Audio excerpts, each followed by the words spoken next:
Oke, selamat siang Pak Rosi, apa kabarnya? Alhamdulillah sehat, selamat siang juga Pak Kris. Alhamdulillah sehat Pak Rosi, masih semangat dalam melaksanakan aktivitas Pak Rosi ya? Iya, alhamdulillah masih semangat. Iya, uh, saya kira kok terlihat dari wajah panjenengan bahwa ada kegelisahan. Mungkin boleh tahu apa yang sedang Pak Rosi rasakan? Iya ini Pak Mas, ada permasalahan di dalam pembelajaran di kelas saya Pak Kris. Permasalahannya kenapa itu Pak Rosi kalau boleh tahu ya? Saat melihat murid saya yang pasif Pak. Bisa, monggo. Saya itu para program pasifnya itu boleh langsung dimulai. antusias berarti dalam mengikuti pelajaran gitu Pak Rosi. Iya, boleh langsung berpaman. Intinya gini, saat melihat murid yang pasif, saya itu merasa khawatir dan sangat sedih juga. Saya takut jika murid tertinggal dalam pembelajaran. Satu ada apa? Habis itu lapor di situ. Oh belum kok mas. Sorry. Ya mohon maaf.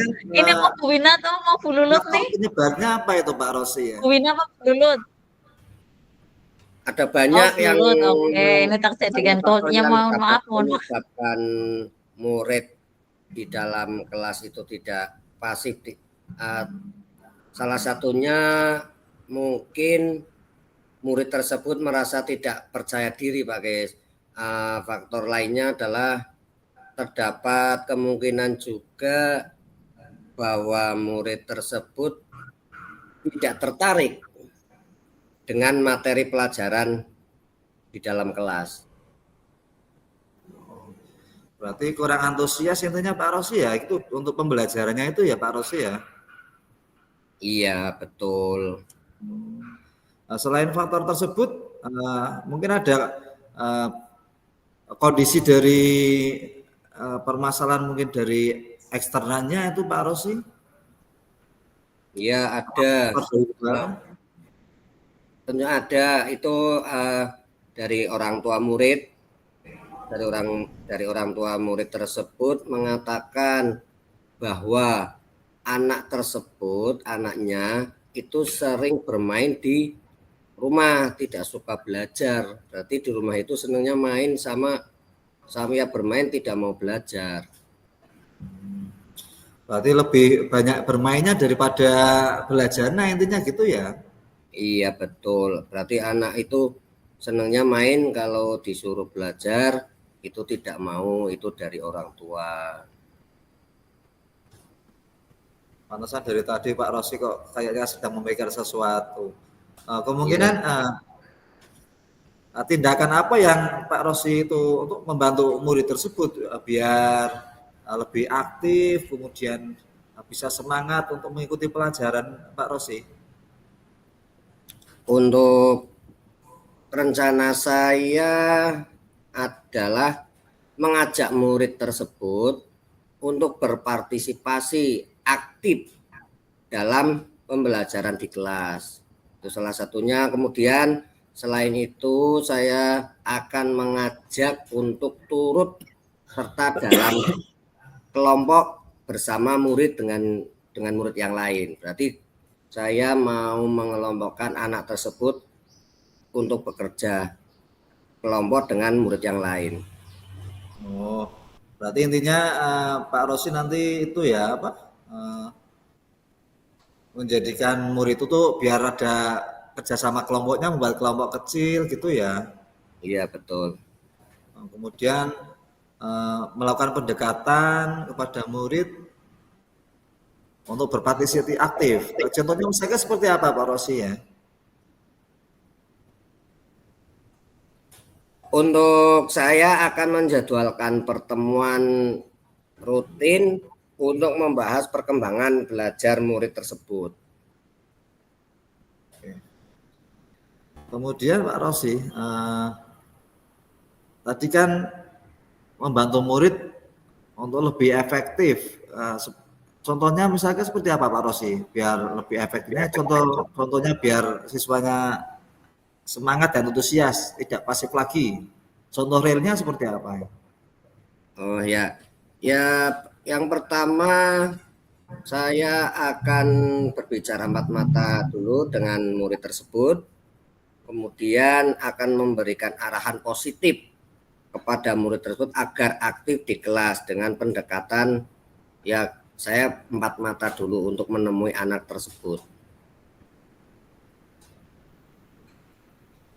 Oh, berarti nanti pendekatannya face to face antara siswa tersebut Pak Rosi ya? Iya betul. Untuk awal pertama pendekatan sama murid berarti kita empat mata dulu, anak untuk diajak ngobrol dulu untuk memberikan arahan positif kepada murid. Selain itu ada nggak Pak Rosi sebagai seorang guru menyikapi hal tersebut? Mungkin selain dengan murid ada yang faktor lain Pak Rosi? Faktor lainnya yaitu tadi yang utama yang saya ada informasi dari orang tua karena anak tidak mau belajar di rumah, kemudian anak di kelas itu akhirnya untuk materi juga akhirnya tertinggal. Nah, faktor-faktor yang utama itu berarti dia itu yang tadi pertama anak di rumah senangnya bermain karena di lingkungan ya mohon maaf lingkungannya itu banyak anak yang tidak sekolah. Berarti mungkin kendalanya faktor eksternal dari lingkungan teman-temannya juga gitu pengaruh Pak Rosi ya? Iya, faktor itu juga. Oke. Menurut Pak Rosi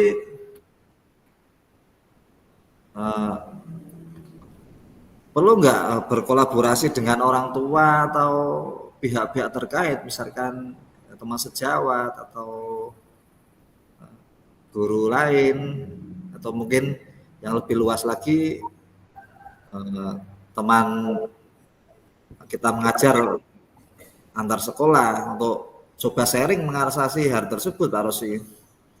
Ya, ya itu betul.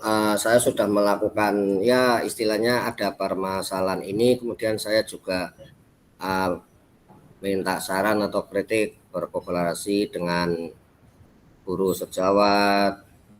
Kemudian saya juga belajar gimana caranya untuk mengatasi masalah tersebut. Ya mau menanyakan di lingkungan sekolahnya itu gimana, dan kalau bisa waktunya anak-anak belajar itu di dekat rumahnya atau apa itu untuk bermainnya itu diselesaikan dulu atau untuk dijadikan istilah untuk jam belajarnya ada, jadi anak tidak sering bermain terlalu larut atau sering bermain di atau di rumah.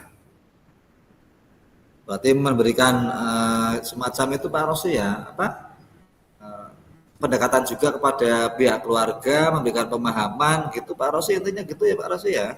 Ya itu salah satunya itu pendekatan di rumah atau orang tua tersebut dengan lingkungannya juga dari RT atau dari lingkungan yang di situ untuk ya kita memintalah untuk jam-jam tertentu itu entah itu malam itu biar anak pada belajar tidak senang bermain di lingkungan atau senang main di sekitar rumah. Oke. Berarti intinya harus saling berkolaborasi Pak Rosi ya. Ya. Kemudian kira-kira waktunya itu kapan Pak Rosi untuk kita panjenengan atau Pak Rosi sebagai seorang guru itu rencananya melakukan hal tersebut itu Pak Rosi? Oh, untuk Nyatanya kapan? Untuk rencana saya atau kapan saya akan melakukan hal tersebut adalah setelah melihat kondisi atau melihat situasi yang saya lihat anaknya itu senang bermain sendiri atau tidak pasif di kelas. Saya segera mungkin paling cepat ya besok atau 1 minggu ini akan saya lakukan. Berarti untuk menyikapi hal tersebut, intinya lebih cepat, lebih baik gitu Pak Rosi ya? Ya lebih baik karena dengan kondisi anak tersebut yang di dalam kelas itu kurang pasif, jadi saya harus segera mungkin untuk mengatasi. Nah itu Pak Rosi, tadi kan permasalahannya, kemudian sebagai tolak ukur kita atau sebagai pendidik Pak Rosi itu mengetahui, oh anak tersebut sudah mulai aktif kembali, itu seperti apa contohnya Pak Rosi? Ya kalau dari awal saya mengetahui atau akan saya cek lagi itu saat di dalam kelas. Nah, contoh ntar kalau sudah saya koordinasi atau saya sudah berkooperasi dengan orang tua atau lingkungannya, kemudian saya akan melihat di dalam kelas gimana peningkatannya. Kemudian anak seperti tadi saya akan mengelompokkan dengan siswa yang lain, karena otomatis kalau anaknya di rumah belajar, otomatis di kelas dia akan cepat memahami atau memahami materi yang disampaikan. Berarti itu sebagai tolak ukur bahwa ada perubahan pada diri siswa tersebut, menurut Pak Rosi seperti itu ya? Iya. Kemudian Pak Rosi, dari yang kita bahas barusan, kita ngobrol bareng, sekarang perasaan Pak Rosi seperti apa setelah kita tadi sharing-sharing? Ya tentunya untuk saya di dalam hati saya itu merasa lebih lega dengan apa yang sekarang kita bincang atau percakapan ini. Saya kemudian akan menindaklanjuti karena itu sebagai permasalahan saya akan menerapkan yang tadi sudah saya sampaikan untuk dari anak bermasalah tidak aktif di kelas, kemudian di rumah tidak pernah belajar. Nah itu dengan situasi itu, jadi saya untuk segera untuk menindaklanjuti dengan yang saya sampaikan tadi. Ya, dari yang tadi Pak Rosi juga sampaikan, dapat pelajaran juga buat saya bagaimana cara mengatasi siswa yang pasif, kemudian kurang aktif, itu juga menambah wawasan juga buat saya. Jadi kita saling istilahnya berkolaborasi ya Pak Rosi ya, biar mendidik anak lebih baik lagi, kemudian intinya bukan lagi pembelajaran yang berpihak pada murid itu Pak Rosi ya. Ya betul Pak, untuk ininya saya berterima kasih, saya sudah di dalam hati sudah lega, tinggal saya menerapkannya ya secepat mungkin besok akan saya lakukan. Terima kasih Pak Rosi atas perbincangan kita di siang hari ini. Semoga kita tetap semangat, tetap melaksanakan aktivitas kita sebagai seorang pendidik, mencerdaskan anak bangsa. Terima kasih Pak Rosi atas waktunya Pak Rosi ya. Terima kasih juga Pak Kesianto untuk percakapan hari ini. Sampai ketemu lain kali Pak Rosi. Terima kasih. Ya, Assalamualaikum. Waalaikumsalam warahmatullahi wabarakatuh.